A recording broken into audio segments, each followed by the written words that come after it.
Graças e paz, povo de Deus, tudo bem com vocês? Esperamos que sim. Chegamos hoje, quarta-feira, dia 9 de setembro de 2020.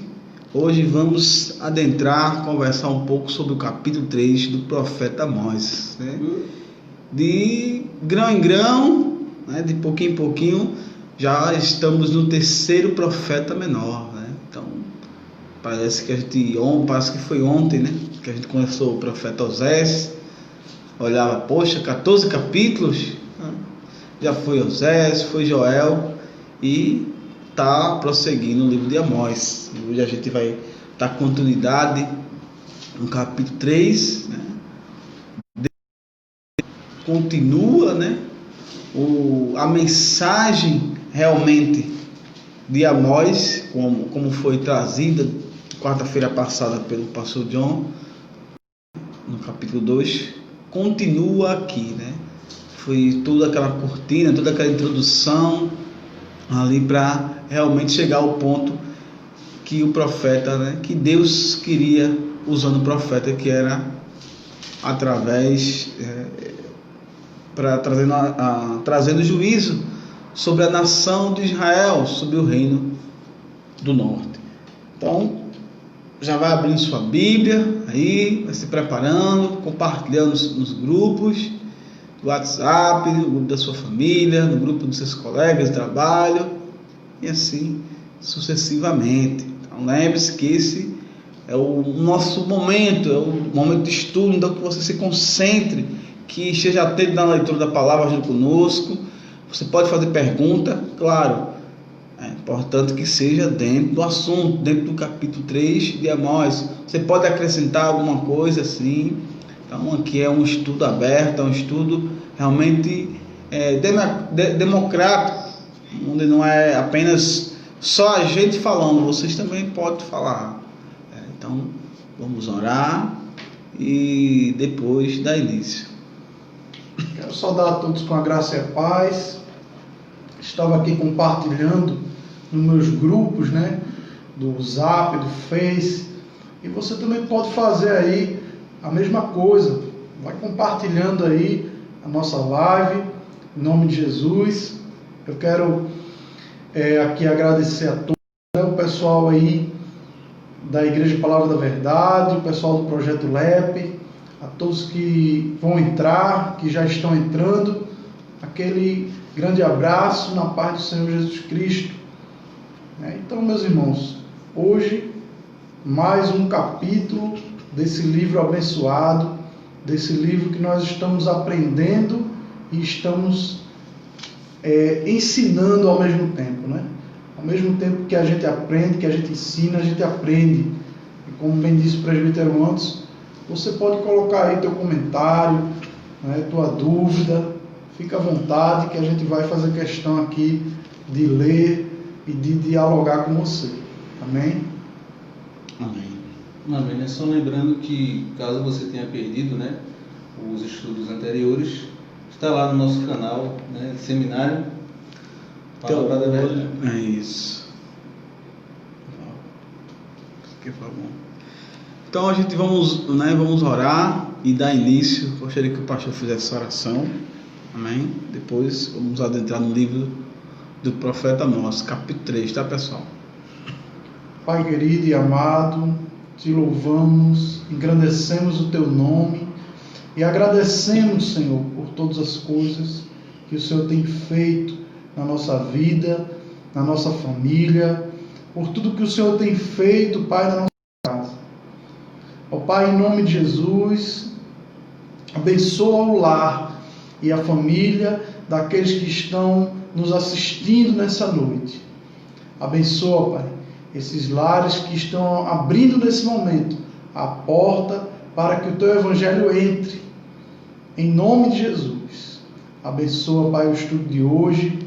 Que o presbítero Anderson, Senhor, seja usado por Ti para nos abençoar com as aplicações da Tua palavra. Que nós possamos aproveitar todo o conteúdo do capítulo de hoje. Verdade. Obrigado por tudo, Senhor, em nome de Jesus. Amém. Amém. Bom, meus queridos irmãos, O profeta continua, né, no assunto principal do livro, que é o juízo sobre a nação de Israel, do rei do norte, como já explicamos no livro de Osés, toda a divisão: rei do norte, rei do sul. Israel, rei do norte; Judá, reino do sul. E aqui, né, no capítulo 3, o profeta Amós continua o juízo de Deus, né, trazendo o juízo de Deus sobre a nação, que diz assim, né: ó povo de Israel, escutai atentamente o que Deus fala contra vós, contra toda esta casa que tirei do Egito. Então, Deus fala ao povo aqui através do seu profeta. Então, vamos ler logo o verso 2, que é, né, o juízo. Atentai para o fato de que eu escolhi tão somente vós entre todas as famílias da terra. Por isso, eu mesmo vos castigarei por todas as malignidades que cometeste. Então, notamos aqui que Deus fala ao seu povo, né? Olha, falo contra todos que eu tirei do Egito. Nós sabemos que a nação que o povo hebreu passou muitos anos no Egito, né? Segundo os estudiosos, 400 anos. Só que é bom lembrar que não foi 400 anos de escravidão. Foi um bom período, mas não uns 400 anos, porque a Bíblia nos fala que o povo começou a ser escravo depois que levantou-se um faraó que não conhecia a história de José, não conhecia a amizade, né, que José tinha com o povo do Egito, né, com o faraó. Então, 11 anos, né, para que se esquecesse disso e começasse a escravizar o povo. Realmente passou, acho que séculos para que isso fosse esquecido. E foi esquecido ao ponto, né, do povo do Egito olhou assim e disse: rapaz, esse povo de Israel é muito grande, né? Os filhos nascem que daqui a pouco precisa de parteira. O menino nasce, não precisa nem, vamos lá, faça força aqui, aquela coisa toda, né? Na hora de realmente de ter o filho, o processo era rápido. Então, a nação de Israel cresceu muito. O faraó, aquele faraó que levantou-se, né, que assumiu e não conhecia a história do povo hebreu no Egito. E a gente sabe onde deu isso aí, né? Naqueles anos de escravidão. Então ele fala: olha, contra a casa que tirei do Egito. Ao verso 2: atentai para o fato que eu escolhi tão somente vós entre todas as famílias. Então Deus está dizendo: olha, lembra que eu escolhi vocês entre muitas nações, entre muitas famílias. Eu escolhi, eu mesmo. Não foi vocês que se ofereceram para mim, não foi vocês que vieram até mim, não foi você, não teve um concurso. Olha, vamos fazer um concurso aqui, um quiz bíblico para que Deus escolha uma nação. Não, ele fala: atentai, veja o começo, atentai, preste atenção, povo de Israel, eu escolhi vocês, e por eu escolher vocês, né, na parte de B diz: eu mesmo vou castigar todos, né, toda a sua malignidade que cometeste. Então a gente nota aqui o equilíbrio de Deus, a perfeição do equilíbrio de Deus. Amor, escolheu a nação de Israel, e a justiça, quando eu mesmo vou castigar vocês. Então a gente mais uma vez vê o equilíbrio, a balança.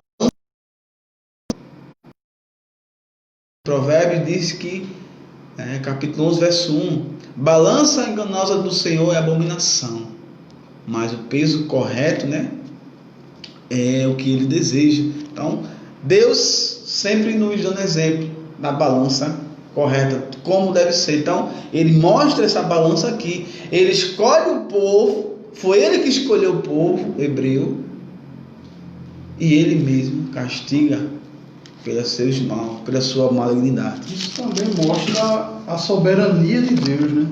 Porque Deus tem soberania para escolher e para fazer tanto a questão do amor, da graça, do perdão, da misericórdia, como a questão da justiça.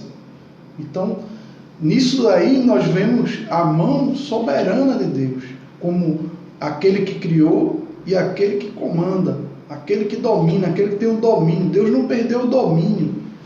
Embora Israel ele descambou ali, mas Deus não perdeu o domínio.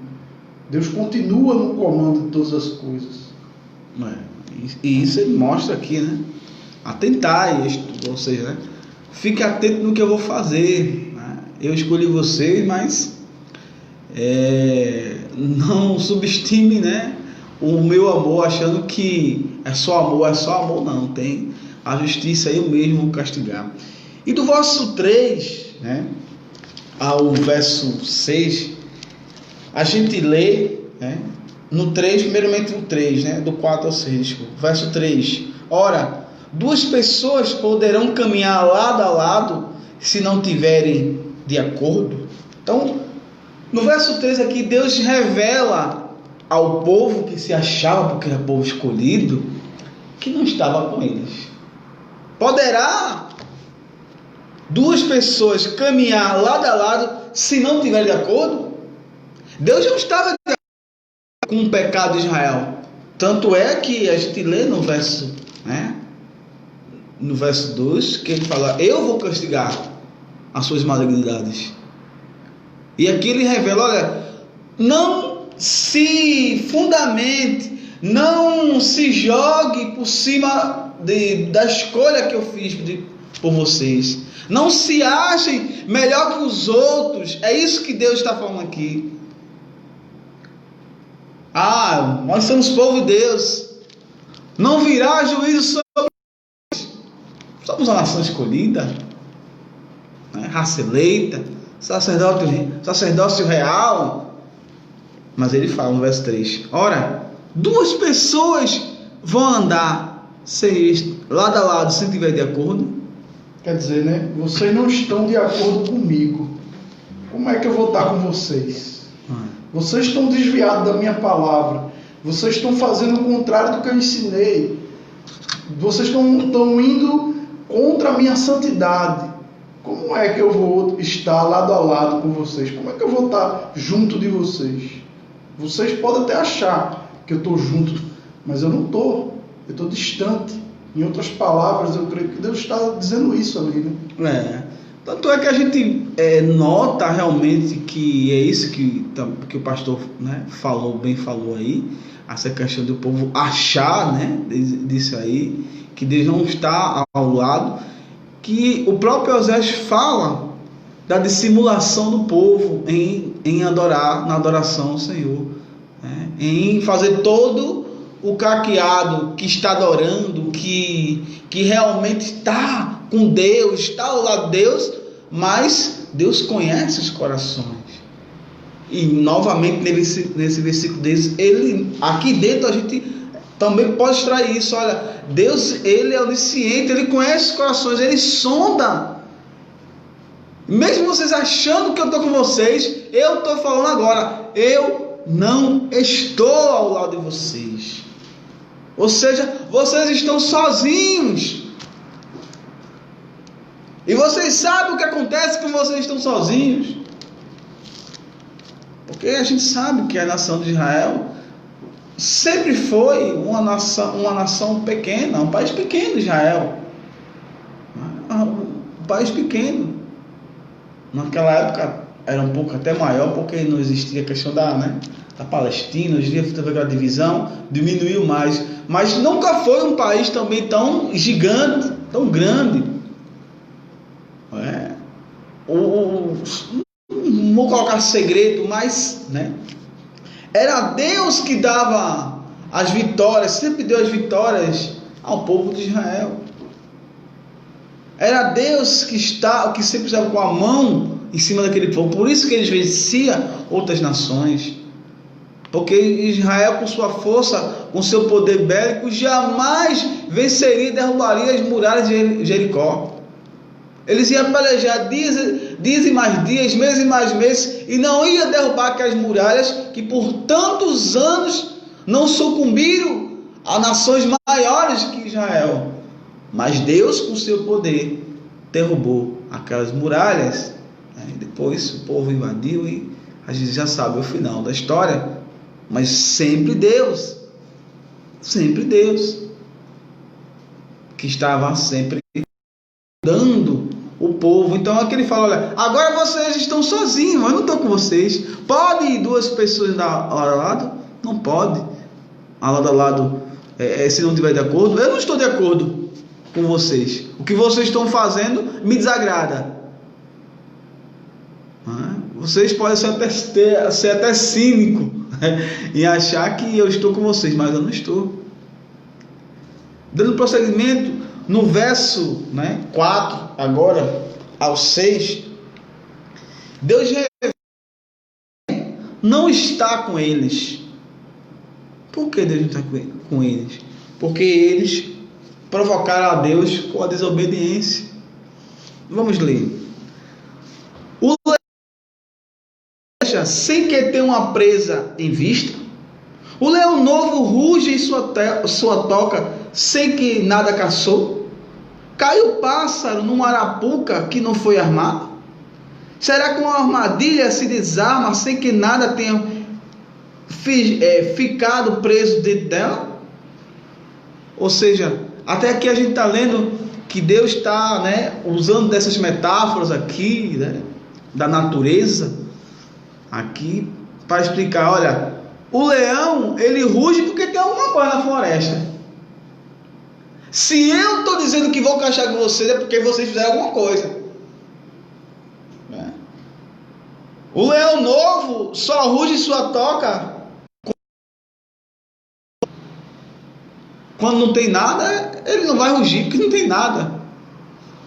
Então ele está dizendo: olha, eu estou me levantando contra vocês porque vocês me desobedeceram, porque vocês me provocaram. Deus sempre tem que ser provocado. Foi provocado ali. Deus não ia levantar, castigar Israel por nada.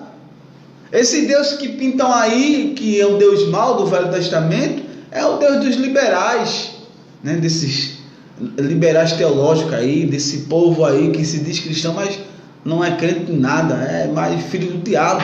Isso sim, Deus mau, não. Deus é um Deus de amor, um Deus de misericórdia. Se não fosse, ele já tinha extinguido tudo. E aqui ele está falando: olha, eu estou me levantando porque vocês me provocaram com sua desobediência. Cai um pássaro numa arapuca que não foi armada. Vocês caíram por causa do seu próprio pecado. Vocês armaram e vocês mesmo caíram com a sua desobediência. Será que uma armadilha se desarma do nada? Não. Tem que ser provocado. Assim como vocês me provocaram com a sua desobediência. Por isso eu vou castigar vocês. Verso 6. Alguém tocará a trombeta na cidade sem que o povo se assuste e fique preocupado? Pode ocorrer alguma desgraça na cidade sem que o próprio Yahvé tenha ordenado? Deus está avisando: não. Quando vim, vocês estão sendo avisados. Eu estou avisando a vocês. E o porquê eu estou fazendo isso aqui? Será que aqui pode tocar uma trombeta sem que ninguém se assuste? Então veja o amor de Deus pelo seu povo.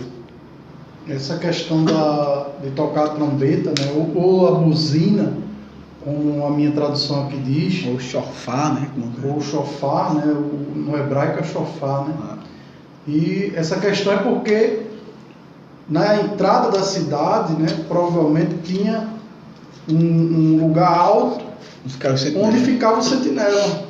Então o sentinela tinha a função de sempre estar olhando além da cidade, olhando o horizonte. Para quê? Para ver se viam algum inimigo contra a cidade. Porque se ele olhasse e longe viesse o inimigo, ali mesmo ele já tocava a buzina e fechava-se os portões, para que o inimigo não conseguisse entrar na cidade. Então o que Deus está dizendo aqui, olha, o meu profeta é como um atalaia, ele está aí avisando, ele está tocando a trombeta, e está avisando a vocês o que vai acontecer. E o porquê está acontecendo. E o porquê está acontecendo. Só que o povo não se arrepende, ou seja, não fecha os portões. Como o povo não se arrepende, não fecha os portões, a desgraça vai vir. O juízo vai vir. E no verso 7, né, diz assim: com certeza Adonai, o Senhor soberano, não realizará nada sobre a terra sem primeiro revelar o seu desígnio aos seus servos escolhidos, os profetas. Basicamente isso que o pastor falou, né? E ele, além de falar aqui para o povo o que ia,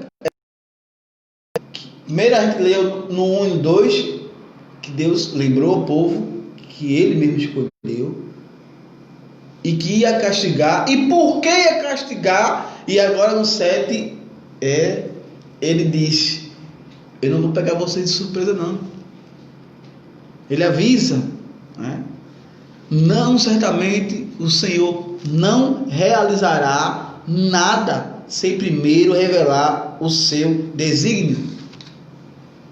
Ou seja, ninguém ia ser pego de surpresa. A trombeta ia ser tocada. Agora, a desobediência, a cegueira espiritual é tão grande na nação de Israel que a Síria entrou de uma forma que devastou tudo, derrubou tudo. A nação do reino do norte praticamente foi extinta. Mesmo sabendo, o Senhor dizendo: olha, eu estou avisando a vocês o que eu vou fazer. O profeta dizendo: olha, Deus não faz nada que não revele aos seus profetas.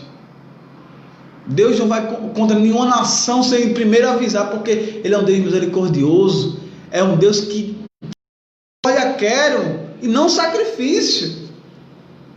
É um Deus que quer que o povo se arrependa. Mas se não arrependimento, então só é o quê? Né? Condenação, juízo para aqueles que não se arrependem. E é o que vai vir sobre essa nação aqui. Ele fala nessa história: olha, com certeza o Senhor não faz nada, não realiza nada sem que primeiro revele para os seus profetas, né? Para os seus escolhidos. Então, Deus nunca pega, né, chega, eita, Deus não avisou a gente e tal, uma coisa. Avisa sim, né? Só que o povo era tão desobediente, tão duro de coração, duro a serviço, que não estava nem aí para que profeta. Sabe o que eles faziam com o profeta? Como, né, no capítulo 2, né? Não profetizeis, não é isso que tinha lá? Dizendo aos profetas: não profetizeis. É isso que o povo ensinava para os profetas. Por isso que Deus pega Amós, um pastor de fora, né, um pastor que não faz parte de nenhuma escola de profeta ali, que não faz parte do sacerdote ali, do sacerdócio, e levanta para ser profeta. Já que o povo estava ensinando que os profetas não profetizassem, tá certo. E os profetas estavam tudo vendido, mas a palavra de Deus sempre é pregada. E a gente, né, vê, né, tem mais e mais essa certeza. E eu vejo, a gente olha, Deus é soberano, Ele podia simplesmente destruir tudo, mas Ele é tão misericordioso, tão amoroso, que ainda dá uma oportunidade ao povo de se arrepender. Verso 8: ora, o leão rugiu, quem não temerá? E Yahvé Adonai, Deus soberano, falou, quem não profetizará as suas palavras, né? Então, primeiro ele fala, né? Todos têm que temer, né? Porque quando o leão ruge, ou seja, quando Deus traz o seu, tem que temer, né?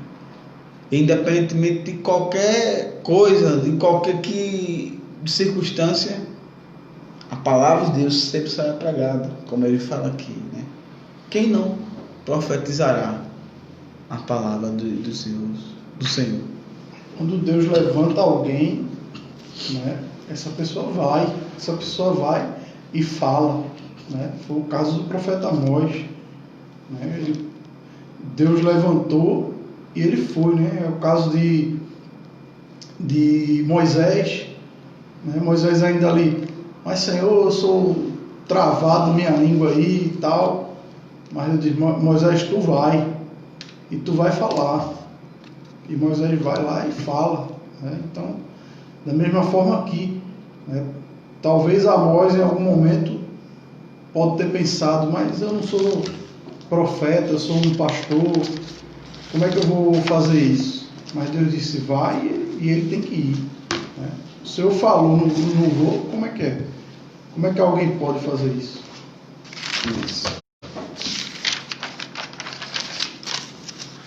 Versículo 9 e 10, vamos ler juntos. Sim, proclamai nas fortalezas de Asdod e nos palácios da terra do Egito, e dizei: ajuntai-vos sobre os montes de Samaria, a fim de observardes os grandes tumultos que ocorreram ali, e quanta opressão existe no meio do seu povo. Eis que eles não sabem agir de acordo com o direito. Assim afirma o Senhor, essa gente que acumula em seus palácios o que roubam e saqueiam. Aqui ele confirmando, falando aqui do que foi trazido semana passada, né? O que eles faziam, né? O mal que eles estavam fazendo, saqueando, tirando o direito, né? O direito, fazendo julgamentos injustamente, né? Se aproveitando, né? Como o pastor falou, questão da capa, de várias malignidades que a nação de Israel estava fazendo com o seu próprio povo, né? Escravizando o seu próprio povo, né? Tirando o direito do quem tinha direito, né? Parece mais o Brasil, né? Parece mais o Brasil, pronto, mas estava mais ou menos assim. Então nesse 9 e 10 aqui, Deus, veja, né? Deus, ele manda que o profeta faça um convite, né? As nações inimigas de Israel, para que contemplem a desgraça de Israel. Olha, veja aí a nação, para que a nação se torne um opróbrio, né? Se torne a vergonha, né? Como o pastor falou na semana passada. Não é essa nação eleita por Deus? Não era vocês que diziam que nós somos filhos de Abraão, nós somos isso, aquilo, outro, e agora vocês estão aí fazendo a mesma coisa que a gente fazia? Parece até repetição, né, do capítulo 2, mas claro que é porque é a mesma nação que ele está falando. Então aqui ele está falando isso. Olha, Amós, faz o convite às outras nações para que vejam o que eu vou fazer contra Israel, para que eles vejam que Israel não é tão diferente deles. E aqui a gente pode até tirar daqui, né, que para que essas nações vizinhas vejam que se Deus fez com sua própria nação eleita, com seu próprio povo eleito, quanto mais eles que adoram a não sei quantos deuses aí, a eles que não adoram o Senhor. Então a gente nota que, como se diz aí, uma faca de dois gumes, né? Deus mostra para as nações o opróbrio, a vergonha de Israel, né? Para que Israel sinta a vergonha, né? O opróbrio das outras nações, e do outro lado ele diz: olha, isso é um aviso para vocês também. Isso é um aviso para vocês também. Se eu fiz com o meu próprio povo, castiguei porque me desobedeceu, porque fez coisa errada, quanto mais que vocês. Verso 11 e 12. Portanto, assim declara o soberano, o inimigo cercará toda a tua terra e destruirá as tuas fortalezas e saqueará os teus palácios. Assim afirma o Senhor, do mesmo modo como um pastor consegue salvar apenas 2 pernas ou uma orelha de sua ovelha, assim também serão livrados apenas alguns israelitas que moram em Samaria, com um pedaço de leito em uma almofada de damasco. Então, a gente vê aqui, né, o juízo de Deus novamente, né, Deus aqui. Cada vez mais Deus vai clareando o juízo. Deus está dizendo, olha, vai ser vários inimigos. Deus disse, vai ser um inimigo, que é a Síria. Um inimigo é que vai destruir toda essa nação, que vai queimar todos os teus palácios. E Deus ainda fala que, como a gente leu, né, no profeta Oséias, acho que foi no capítulo 8, não estou lembrado, sobre que não ia ser uma guerra, né, mas um massacre. A gente olha aqui, quando a gente vê aqui, do mesmo modo que um pastor consegue salvar da boca de um leão apenas as 2 pernas e uma orelha da ovelha, assim será quando essa nação invadir o reino de Israel. Poucos irão sobreviver, porque não vai ser guerra. Israel não vai guerrear contra a Síria, vai ser um massacre, vai ser realmente cortadas, vão ser mortas. Não vai ter realmente, como se diz, colher de chá, porque o povo não se arrependeu. A gente já está dando spoiler. E só não vai, como essa ilustração que ele trouxe da ovelha na boca do leão, né? Só não vai destroçar toda a ovelha, porque o pastor ainda vai intervir e vai salvar um pedaço. Vai salvar. Ou seja, a destruição vai ser tamanha, mas ainda não vai ser tudo que poderia ser, porque a misericórdia de Deus ainda vai intervir na situação. Para que sobre algum, né? Para que sobre algum. Provavelmente, aqueles que sobram, aqueles que os remanescentes, né? Aqueles que ainda têm fé em Jeová, aqueles que ainda olham um pouco para a palavra, que ainda não foram degenerados, como a maioria que a gente vê aqui nesse capítulo. Poucos, né? O versículo diz, né? Vai ser poucos. Se o pastor só consegue salvar as pernas e uma orelha. Existia uma lei em Israel que se o pastor ele tinha que tomar conta e prestar conta, se ele tomasse conta de as ovelhas, né, ou de gado, ele tinha que prestar conta se a ovelha ou o animal fosse atacado. E para ele prestar conta e não pagar, ele tinha que levar a orelha ou a perna do animal para provar para o dono que foi atacado por uma fera, né? Uma forma de justificar ali. Que não foi ele que fez o churrasco. Que não foi ele que fez. Eu vou levar aqui, né? Que é para o dono. Provavelmente ali ele ia ver as marcas, né, da mordida. Da mordida, é verdade. Para provar que realmente foi atacado por um. Que a ovelha não serviu de churrasco para os pastores. Então, mas aqui a gente vê, né, o juízo severo de Deus sobre a nação de Israel, né? São poucos, como disse o pastor, remanescentes que irão sobrar. E esses remanescentes vão gerar, né?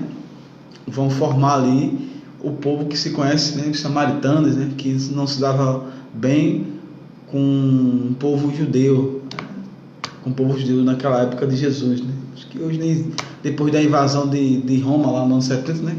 Isso aí não houve mais essa. Ninguém sabe mais quem é samaritano mais. Depois acabou isso aí. Que Tito, foi Tito? Foi Tito, não foi? Depois que Tito invadiu tudo ali, acabou-se judeu, acabou-se, né? Os samaritanos se juntou, ninguém. Jesus, havia essa rixa justamente com os samaritanos, porque foi esse remanescente daqui, foi as pernas e a orelha da ovelha, né? Verso 13, né? ao 15, né, finalizando, ouvi e protestai contra a linhagem de Jacó, de Yahvé, o Senhor, Deus do exército. No dia em que eu castigar Israel por causa dos seus erros e pecados, arrebentarei os altares de Betel. As pontas do altar serão cortadas e jogadas no chão. Derrubarei a casa de inverno juntamente com a casa de verão. As casas adornadas de marfim serão igualmente destruídas, e as mansões ficarão completamente arrasadas e desaparecerão. Garante o Senhor. Não é? Pode ser. Garante o Senhor. Aqui a gente vê, né, abrindo uma aspa aqui, que Israel confiava, estava muito pomposa com a sua prosperidade financeira, né, e confiava nessa prosperidade, né, nos palácios e tal. E Deus está dizendo aqui, olha, tudo isso que vocês estão confiando aí, que vocês estão depositando a confiança de vocês, tudo isso vai cair por terra, tudo isso vai ser destruído. Betel, né, como falou no verso 14, é onde tinha um dos templos, né, levantado pelo rei Jeroboão, né, ele foi em Betel, por isso que ele, né, focaliza, né, Betel, que derrubaria os altares de Betel, né, foi levantado pelo rei Jeroboão, onde a gente sabe que ele ali mandou construir 2 bezerros de ouro para que o povo adorasse, para que o povo não, depois da divisão entre sul e norte, para que o povo não fosse para o sul, porque Judá, né, foi onde o templo ficou em Judá, ficou no reino do sul. Então ele não queria perder o povo, né? Ele não queria que o reino do norte, o povo do reino do norte, fosse para o reino do sul adorar no templo, né? Então o que ele fez?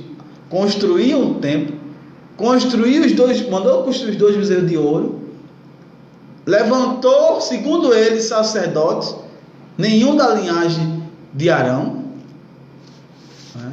O próprio rei, né, Jeroboão, não era da linhagem de Davi, foi uma cisão que houve lá, né, que a gente já contou aqui várias vezes sobre isso aí, né, não vou me repetir, então, essa divisão. Então ele levantou em Betel o grande templo deles lá era em Betel.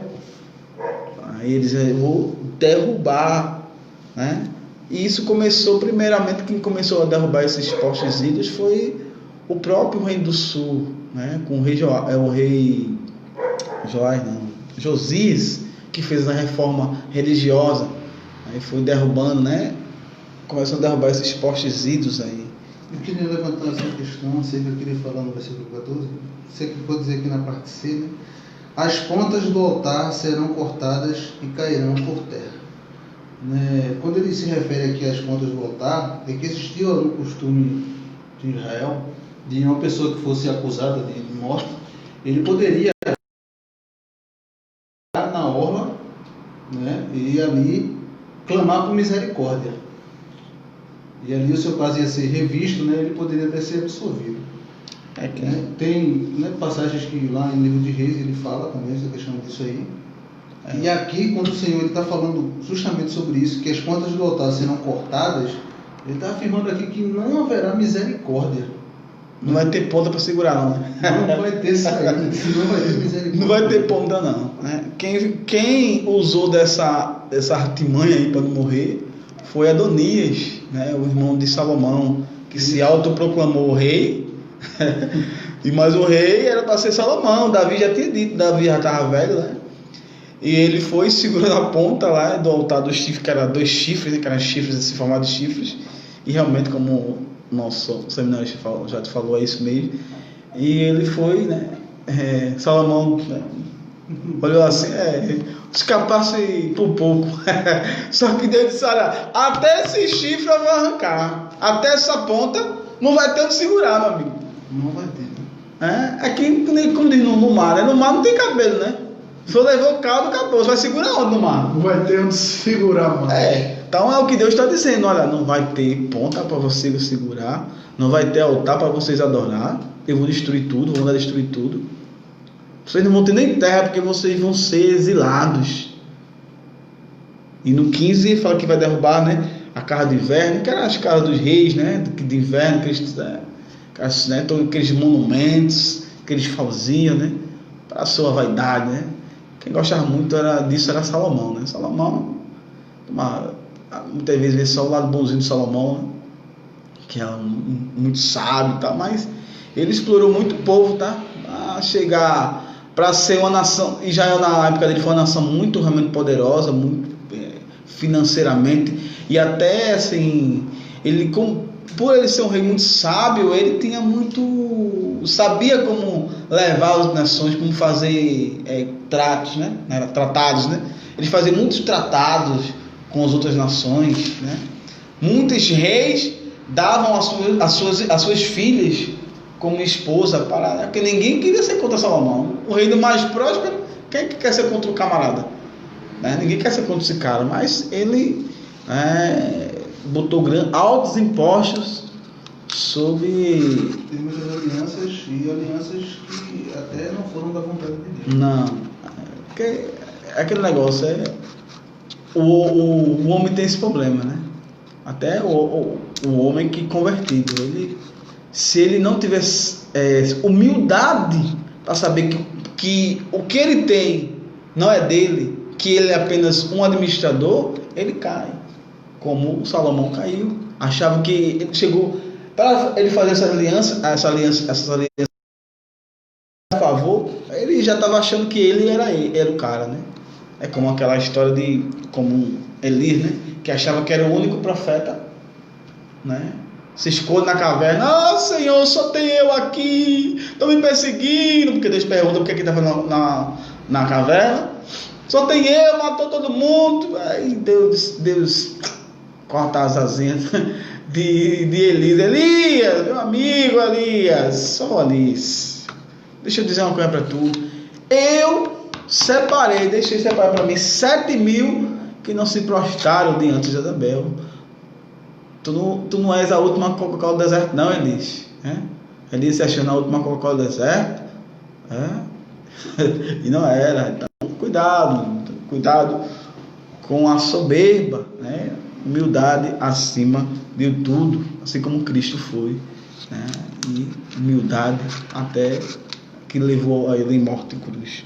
Então, meus irmãos, a gente finaliza aqui o capítulo 3, né? Essa parte histórica, geográfica, a parte que a gente fala até né? A gente viu aqui termos naturais, a natureza que Deus usa, né? Nosso Deus é maravilhoso, não tem palavras para adjetivar esse Deus maravilhoso que deixa as informações aqui, né? Incrível como tantos anos se passou e parece que a gente viu essa história ontem ou está vendo hoje. Atual, como disse, né? Um dos grandes, né? Acho que do nosso século, nosso século maior, né? Pregador, evangelista, Billy Graham. A Bíblia é mais atual do que o jornal que vai ser impresso amanhã. Então é maravilhoso quando a gente lê, né, essa história, que vê o que Deus, né, estava trazendo castigo sobre o seu povo, né? Deus lembra que o escolheu, Deus diz a ele que vai castigar, o porquê vai castigar e de que forma vai castigar eles. Então aqui é maravilhoso. Realmente a Bíblia, você lê a Bíblia 10.000 vezes, ainda assim sempre há regozijo na sua leitura. Então a gente passa agora para as aplicações do texto. O que é que eu posso aprender, o que é que eu posso colocar para o meu dia a dia com esses textos?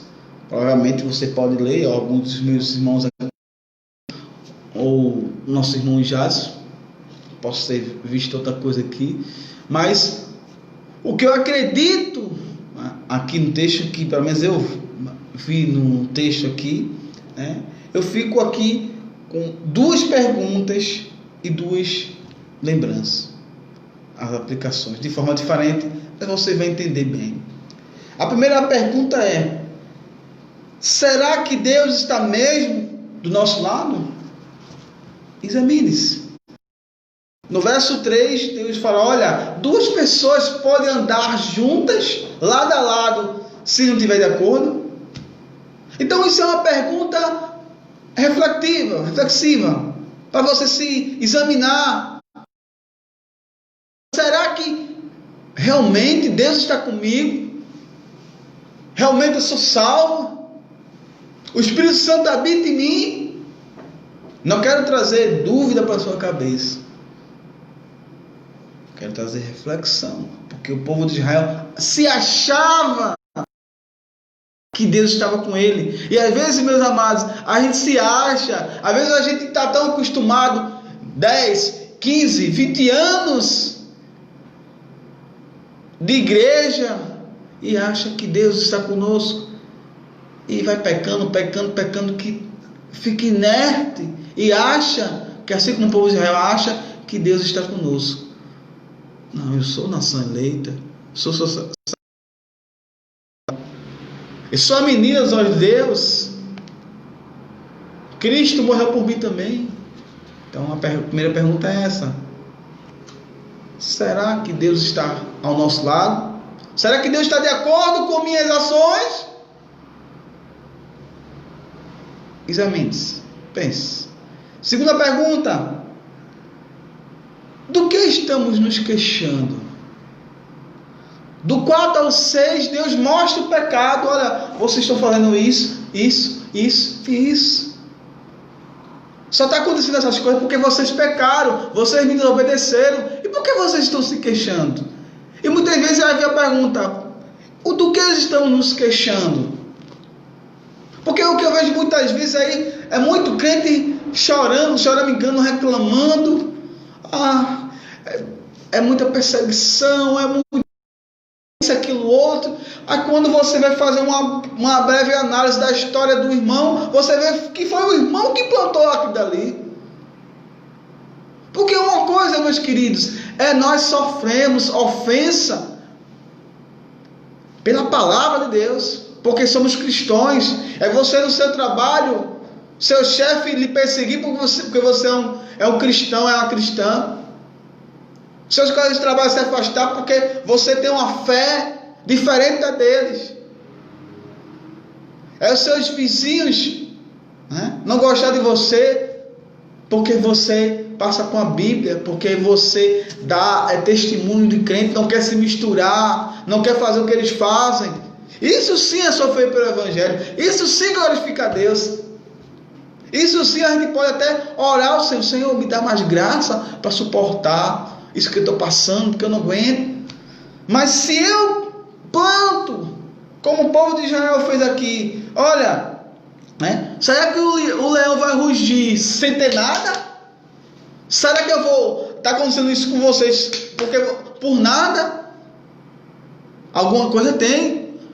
Então medite nisso. Do que estamos nos queixando? Será, né, que a gente não está como esse povo de Israel aqui, se queixando dos nossos próprios pecados, como fala Jeremias?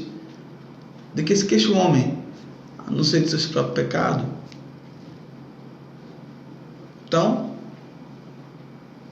o crente, o cristão genuíno, quando está sendo perseguido por causa da palavra, isso me remete logo o que João escreve em Apocalipse: levado para ele por causa do quê? Da palavra de Deus. Ele não foi para lá porque ele fez alguma coisa ruim aos olhos, né, de todo mundo de Deus, não. Ele fez porque ele fez algo bom dentro de Deus. Então o imperador mandou ele para lá. Vou abafar essa voz. Tentei matar, não deu certo, eu vou abafar. Mas a palavra de Deus jamais será abafada. E ali o apóstolo João recebe, né, a revelação, né, o Apocalipse, a última revelação de Deus. Então, se eu vou pela palavra, se eu perceber pela palavra, eu jamais vou me queixar E vou orar ao Senhor para que Deus me dê suporte. Como o apóstolo Paulo fala na sua segunda carta, né? Coríntios capítulo 12. Orei ao Senhor por 3 vezes. Você vê que o apóstolo Paulo, ele não fala, me queixei ao Senhor, porque o crente, ele não se queixa, ele ora, Senhor, se possível, aquela oração modelo de Jesus, se possível, afasta de mim esse cálice. Pai, me dá graça. Como o apóstolo Paulo, orei 3 vezes ao Senhor para que me tirasse esse espinho, para que me tirasse esse mensageiro de Satanás. E Jesus respondeu, minha graça te basta. Então vamos refletir, meus amados, nessa pergunta: do que estamos nos queixando? E de falar dessas 2 perguntas, quero finalizar com esses 2 lembretes. Já foi revelado tudo que ocorreu e ocorrerá. No verso 7 diz, com certeza não se realizará nada sem que Deus revele aos seus profetas. E foi revelado a nós. Foi revelado a palavra. Qual é a surpresa hoje? Qual é a surpresa por causa do coronavírus? Qual é a surpresa porque disse aquilo outro? O desemprego está grande, morreu tantos. Qual é a surpresa, meus queridos? Já foi tudo revelado, o que ocorreu e o que vai acontecer.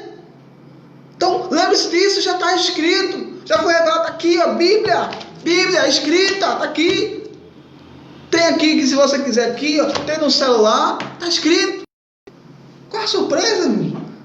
Deus já deixou tudo revelado, nada vai acontecer. Os filhos de Deus não podem se surpreender com o mal do mundo, os filhos de Deus não podem se esperar com essas desgraças que acontecem. Não pode fazer isso.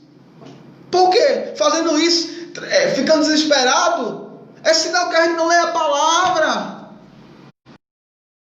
É sinal que a gente não conhece o que o nosso Deus deixou para a gente. E Ele já deixou tudo escrito aqui. Nossos irmãos do passado derramaram o seu sangue para que essa Bíblia hoje chegasse até mim, chegasse até você. Então qual a surpresa? Está tudo escrito.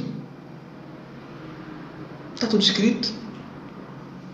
Então lembre-se disso. Não se surpreenda com nada disso. Glorifique ao Senhor, porque Ele está voltando. Está acontecendo. Porque parece que tem crente aí que está orando, torcendo para que Jesus não volte agora, porque ele tem que terminar a faculdade. Tem que passar naquele concurso público. Tem que ver o filho formado. Tem que isso, aquilo, outro. E fica, meu Deus do céu, como é que pode estar acontecendo isso? Não é que a gente vai achar bom. Acontece bem. Não, meu, não é isso que eu estou falando. Me entendam bem.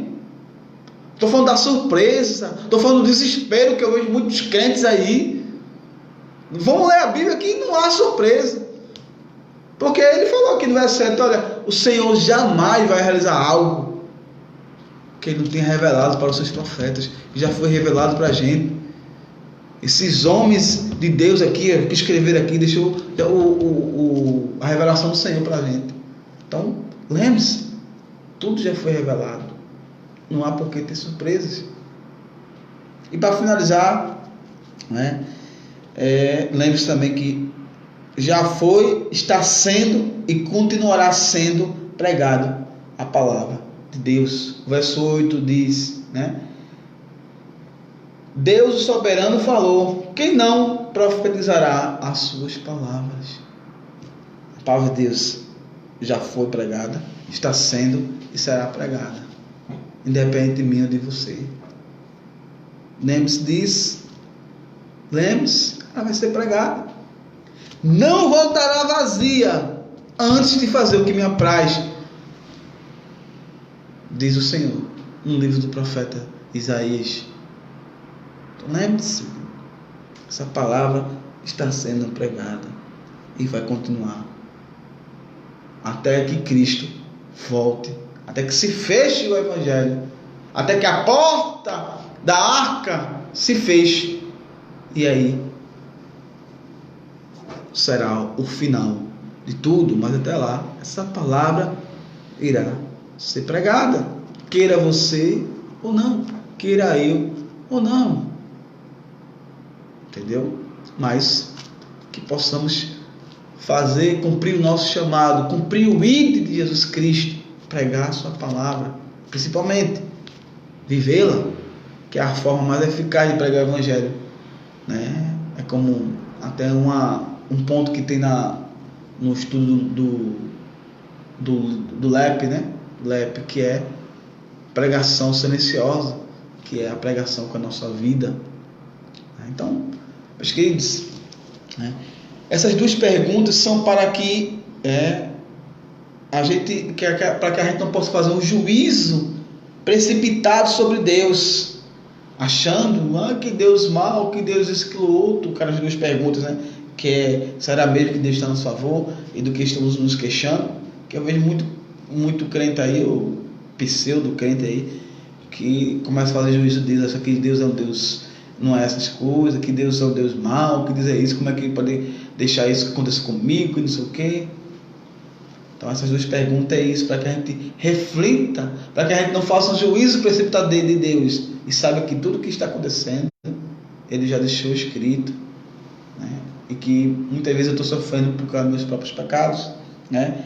E essas duas lembranças eram para nos dar esperança, para dar esperança àqueles que creem em Jesus Cristo. Os que não creem, meus queridos, eles vão ficar com esse povo. Quando a Síria invadiu,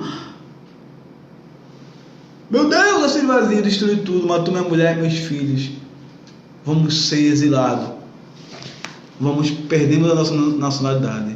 Mas para nós que cremos, sabemos que tudo que está acontecendo está escrito.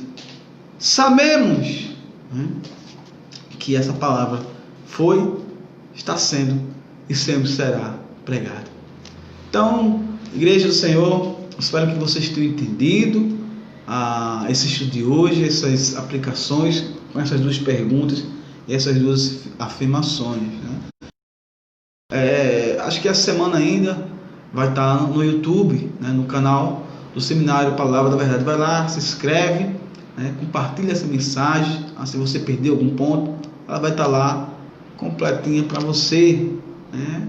Então compartilha esse canal aí, para que a palavra do Senhor seja propagada mais e mais. Amém? Amém, meus irmãos. Que essa palavra, ela entre em nossos corações, e nós possamos colocar em prática na nossa vida. Mais do que teoria, a gente tem que viver tudo aquilo que a gente está aprendendo na palavra do Senhor. Não adianta você aprender tudo e não viver nada. Então que você possa, em todas essas ministrações, colocar em prática na sua vida.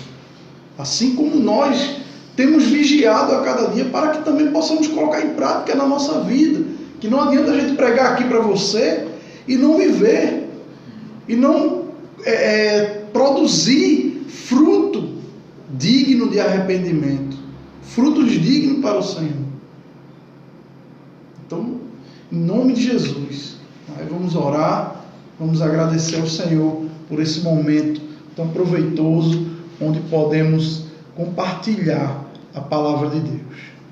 Obrigado, Senhor, pela palavra de hoje, pelas aplicações que foram trazidas, creio eu, do Teu Espírito Santo, através do Teu servo, presbítero Anderson. Abençoa-nos a cada dia, alimenta-nos com a Tua palavra todos os dias e nos dá força para viver, nos dá força para praticar o Teu Evangelho. Ó Pai, transforma o nosso coração para que a cada dia possamos ser conforme a Tua imagem e semelhança. Em nome de Jesus, Pai, abençoa todos que nos ouvem nesse momento, aqueles que ainda vão ouvir, que possam entender a mensagem e praticar a mensagem. Em nome de Jesus, que o amor de Deus, a graça do nosso Senhor e Salvador Cristo, a comunhão e as divinas consolações do Espírito Santo seja com você e com a tua família, desde agora e para todos sempre. Amém. Amém. Então até domingo, às 5 da tarde, e até quarta-feira, às 19h30 da noite. Amém? Fica na paz. Na paz.